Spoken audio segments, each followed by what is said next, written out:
ಹೌದು ವೀಕ್ಷಕ್ರೆ, ಊರಿನ ಉತ್ಸಾಪ್ರಿ ನನಗೇಕೆ, ನನ್ನ ಬದುಕನ್ನ ನೋಡಿಕೊಂಡ್ರೆ ಸಾಕು, ತನ್ನ ಕುಟುಂಬ ಚೆನ್ನಾಗಿದ್ರೆ ಸಾಕು ಎನ್ನುವ ಮನಸ್ಥಿತಿ ಇರುವ ಜನರೇ ಹೆಚ್ಚಾಗಿರುವ ಈ ಕಾಲದಲ್ಲಿ ಈ ವ್ಯಕ್ತಿ ತನ್ನ ಊರು ಅಭಿವೃದ್ಧಿಯಾಗಬೇಕು, ಊರಿನಲ್ಲಿ ಇರುವ ಎಲ್ಲರಿಗೂ ಉತ್ತಮ ಸೌಲಭ್ಯಗಳು ಸಿಗಬೇಕು ಎಂದು 3 ವರ್ಷಗಳಿಂದ ಸತತವಾಗಿ ಸುಮಾರು 600 ಕಿಲೋಮೀಟರ್ ದೂರದಲ್ಲಿರುವ ಬೆಳಗಾವಿಗೆ ಕಾಲ್ನಡಿಗೆಯಲ್ಲಿ ನಡೆದು ನಮ್ಮೂರನ್ನ ಪಟ್ಟಣ ಪಂಚಾಯಿತಿ ಮಾಡಿ ಎಂದು ಸರ್ಕಾರಕ್ಕೆ ಮನವಿ ಸಲ್ಲಿಸೋ ಕೆಲಸ ಮಾಡ್ತಿದ್ದಾನೆ.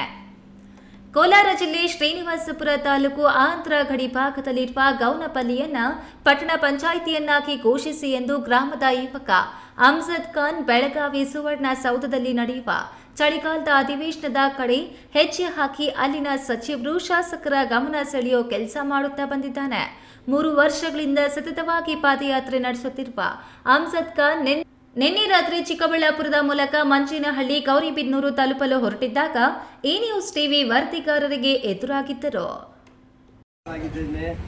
ಮೊದಲನೇದಾಗಿ ನಾನು ಗೌನಪಲ್ಲಿ ಗ್ರಾಮ ಪಂಚಾಯತಿಯ ಗ್ರಾಮಸ್ಥರ ಎಲ್ಲರ ಪರವಾಗಿಯೂ ಸಹ ಡಾಕ್ಟರ್ ಅಬ್ದುಲ್ ಕಲಾಂ ಫೌಂಡೇಶನ್ ಅಧ್ಯಕ್ಷರು ಮತ್ತು ನನ್ನ ಸಹೋದ್ಯೋಗಿಗಳು ಆಗಿರ್ತಕ್ಕಂಥ ಫೌಂಡೇಶನ್ ಸಹೋದ್ಯೋಗಿಗಳು ಚಿಕ್ಕಬಳ್ಳಾಪುರದ ಗ್ರಾಮಸ್ಥರಾಗಿರ್ತಕ್ಕಂಥ ಎಲ್ಲರಿಗೂ ಸಹ ನಾನು ನಮ್ಮ ಗ್ರಾಮಸ್ಥರ ಪರವಾಗಿ ಮೊದಲನೇದಾಗಿ ನಾನು ಕೃತಜ್ಞತೆಗಳನ್ನು ನಾನು ಸಲ್ಲಿಸ್ತಾ ಇದ್ದೇನೆ. ನಾನು ಏನಿದಿನ ನಮ್ಮ ಗ್ರಾಮಸ್ಥರ ಕನಸಿನ ಕೂಸು ಏನಿದೆ, ನಮ್ಮ ಗೌನಪಲ್ಲಿ ಗ್ರಾಮ ಪಂಚಾಯತಿಯನ್ನು ಪಟ್ಟಣ ಪಂಚಾಯತಿ ಮಾಡಬೇಕಂತ 2 ಬಾರಿ ಪಾದಯಾತ್ರೆ ಮಾಡಿದ್ದೀನಿ.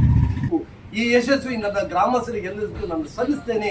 ಹಾಗೂ ಮತ್ತೊಮ್ಮೆ ನಾನು ಅಬ್ದುಲ್ ಕಲಾಂ ಫೌಂಡೇಶನ್ ಅವರಿಗೆ ಮತ್ತೊಮ್ಮೆ ನಾನು ಚಿಕ್ಕಬಳ್ಳಾಪುರ ಜನತೆಗೆ ಎಲ್ಲರಿಗೂ ನಾನು ಚಿರಋಣಿಯಾಗಿದ್ದೇನೆ. ಅವರಿಗೆ ನಾನು ಕೃತಜ್ಞತೆಗಳಿಗೆ ನಮ್ಮ ಗ್ರಾಮ ಪಂಚಾಯತಿಯ ಪರವಾಗಿ ಎಲ್ಲರಿಗೂ ನಾನು ಸಲ್ಲಿಸ್ತಾನೆ ಅಂತ ನನ್ನ ಮಾತನ್ನು ಮುಗಿಸ್ತಾ ಇದ್ದೇನೆ. ಜೈ ಹಿಂದ್, ಜೈ ಕರ್ನಾಟಕ. ಬೆಳಗಾವಿಗೆ ಪಾದಯಾತ್ರೆಯಲ್ಲಿ ಹೊರಟ ಅಮ್ಜದ್ ಖಾನ್ ಚಿಕ್ಕಬಳ್ಳಾಪುರಕ್ಕೆ ಬರುವ ವೇಳೆಗೆ ಕತ್ತಲಾಗಿತ್ತು. ಅವರ ಪಾದಯಾತ್ರೆಯನ್ನ ಕಂಡ ಚಿಕ್ಕಬಳ್ಳಾಪುರ ಅಬ್ದುಲ್ ಕಲಾಂ ಫೌಂಡೇಶನ್ ಅಧ್ಯಕ್ಷ ನಂದಿ ಎಂ ಭಾಷಾ ಹಾಗೂ ಪದಾಧಿಕಾರಿಗಳು ಅವರ ಜನಪರ ಹೋರಾಟ ಮೆಚ್ಚಿ ಶಾಲು ಹೊದಿಸಿ ಸನ್ಮಾನಿಸಿ ಶುಭ ಕೋರಿ ಪಾದಯಾತ್ರೆ ಮುಂದುವರಿಸುವಂತೆ ಹಾರೈಸಿದರು. ಕೆಎಸ್ ನಾರಾಯಣಸ್ವಾಮಿ, ಈ ನ್ಯೂಸ್ ಟಿವಿ, ಚಿಕ್ಕಬಳ್ಳಾಪುರ.